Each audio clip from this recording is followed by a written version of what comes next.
Como eu sempre tive muito respeito e carinho pelo torcedor, eu gostaria que eles soubessem por mim e que no final do ano eu encerro minha carreira. E a imprensa não acompanha os treinos aqui diariamente, então eles não sabem, não tem mais, a torcida não consegue saber tudo o que acontece, mas que eu sei que ainda faltam 2 meses para terminar o ano e eu vou continuar fazendo o meu melhor, como eu sempre fiz nessa última década aí, pelo Grêmio, para ajudar no que for possível.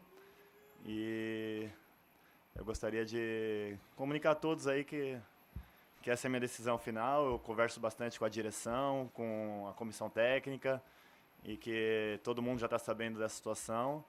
E que, bom, é isso aí. Gurizada, uma terça-feira em que nós estamos vivendo um momento histórico para o tricolor. Hoje pela manhã, Pedro Jeromel anunciou, como vocês viram, a aposentadoria do futebol. Um gigante, né, gurizada? Como a gente tá vendo nas imagens aí, algumas imagens de momentos marcantes do Jeromel. Não tem como falar de Jeromel e não lembrar de Grêmio, ou falar de Grêmio e não lembrar de Jeromel. E durante toda a coletiva, ele se colocou assim: o Jeromel do Grêmio, porque é assim que ele é reconhecido. Quando se fala em zagueiro, quando se fala em jogador histórico, um cara da história recente do Grêmio, dos títulos do Grêmio, um cara do vestiário, o líder de todo o vestiário, se fala em Pedro Jeromel.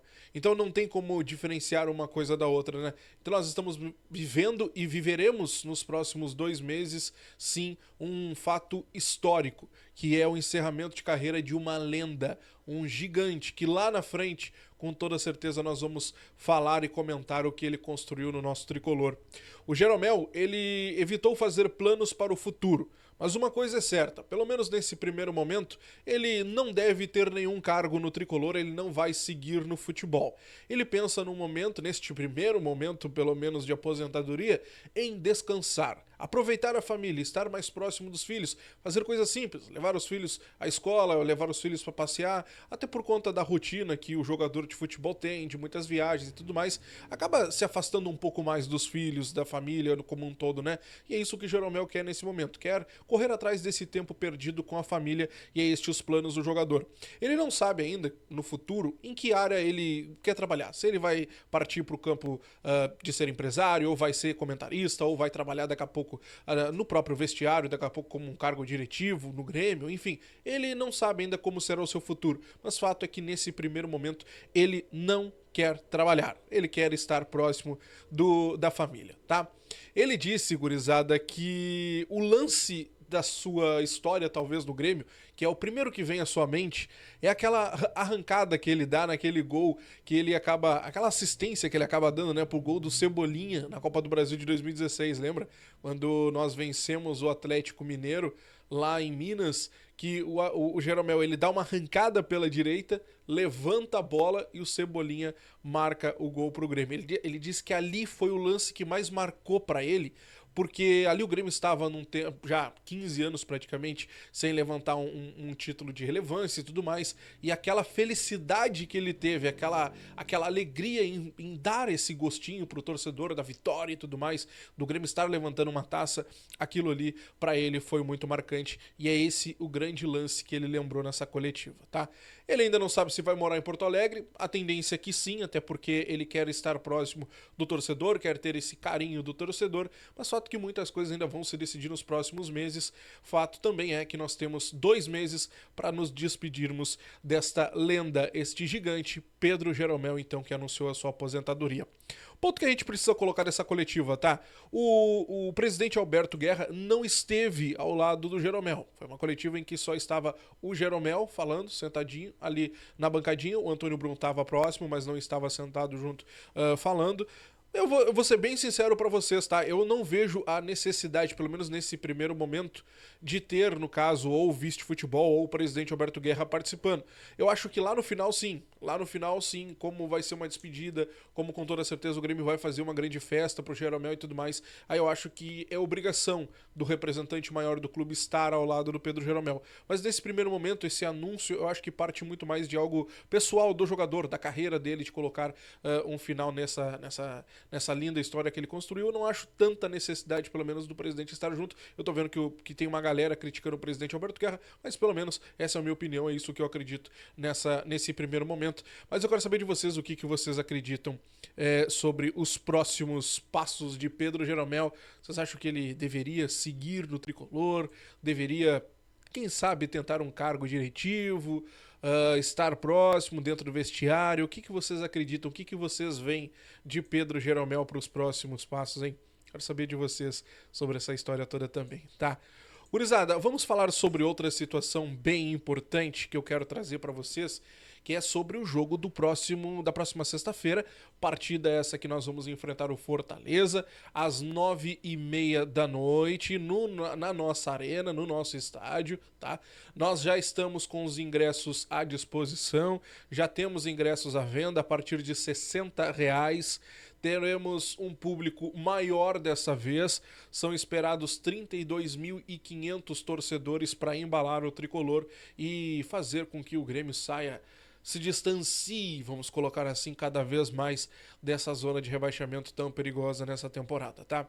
Aliás, falando ainda sobre essa partida, a arbitragem está definida. A CBF definiu o árbitro Davi Lacerda para apitar Grêmio e Fortaleza, então, na próxima sexta-feira. Gurizada, vamos falar sobre outro ponto muito importante das últimas horas, que é sobre o jornal Lance. Gurizada, isso aqui é algo que eu vou falar pra vocês que chega até me dá nos nervos, tá? Olha só, o Lance mandou fazer a sua perícia quanto aquele áudio, aquele vídeo, né, que rola sobre o lance com o Carlinhos. O Grêmio na semana passada já tinha divulgado dois laudos, duas perícias que o Tricolor contratou, e nesses laudos as empresas não detectaram nenhum ato de racismo, muito pelo contrário. O que as empresas entendem que foi dito neste áudio é: tá brabinho? Pois bem, o Lance também contratou uma empresa para fazer a perícia. E nós estamos vendo a reportagem que o Lance publicou. Perícias contratadas por Grêmio e Lance analisam suposto caso de injúria racial. Vamos lá, vamos ao ponto. Aí aqui ele explica como foi a situação e aqui está a grande explicação do Lance. A pedido do Lance, Aranei Rabelo, perito criminal da Polícia Civil do Maranhão e especialista em análise de voz, analisou as imagens e o áudio do vídeo de 27 segundos. Segundo Rabelo, aí abre aspas para falar dele, no áudio analisado, nota-se que os ruídos de fundo no estádio atrapalham a inteligibilidade das palavras emitidas, além da distância dos falantes aos microfones. Ora se escutando a palavra macaquinho, quando ouvimos o áudio distante dos ouvidos, e tá brabinho, quando estamos escutando bem perto ou com fones, e mesmo assim ficamos em dúvida para fazer o processamento auditivo, disse então o Aranei Rabelo ao Lance nesse laudo, né, que foi encomendado pelo portal. Fato, gurizada, que o Lance apagou o tal vídeo das redes sociais, aquele vídeo em que eles afirmam que houve o ato de racismo, tá? Eles afirmam que houve o ato de racismo, só que todo mundo que ouviu, uma grande maioria que viu o vídeo e ouviu, não viu nada de macaquinho e sim tá brabinho. As duas perícias que o Grêmio contratou negaram qualquer possibilidade de ato racista. Agora, a perícia que o Lance contrata diz que não tem como definir o que aconteceu. Quando se ouve de longe, macaquinho. Quando se coloca os fones ou se escuta de perto, tá brabinho. Enfim, a perícia do Lance ela é inconclusiva. Essa é a grande realidade. Fato é, mesmo que seja inconclusiva, o Lance errou, porque publicou nas redes sociais algo, segundo o Lance, inconclusivo. Então como é que tu vai acusar uma pessoa se tu não tem certeza do que está sendo dito? Foi o que o Lance fez. Só que até o momento o Lance não se retratou. E é isso que o Grêmio quer.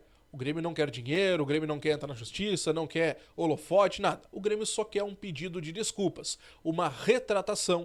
Afinal de contas, é o nome do Grêmio, são os torcedores do Grêmio que foram jogados aos leões e os leões foram muito ferozes com os torcedores do Grêmio e não só com os torcedores do Grêmio, mas com o povo gaúcho como um todo, porque a gente viu sim muita xenofobia nas redes sociais por conta de atos do passado, de criminosos, esse sim, o que não é o caso do que aconteceu nessa partida contra o Flamengo, tá? Então é só o que o Grêmio pede, retratação, não só do lance, mas também do Flamengo, que foi junto na história e chegou a dizer que, inclusive, o jogador teria visto e ouvido atos racistas. Gurizada, te inscreve aqui no canal, deixa o teu like, ativa o sininho de notificações. Estou de plantão, qualquer notícia te trago por aqui. E aí, qual o lance do Jeromel que te marcou? Hein? Quero saber de ti, qual aquele lance que vai ficar na tua memória? Bah, o Jeromel, quando fala em Jeromel, não tem como esquecer aquele lance. Comenta aqui embaixo, quero saber. Grande abraço, até a próxima. Tchau.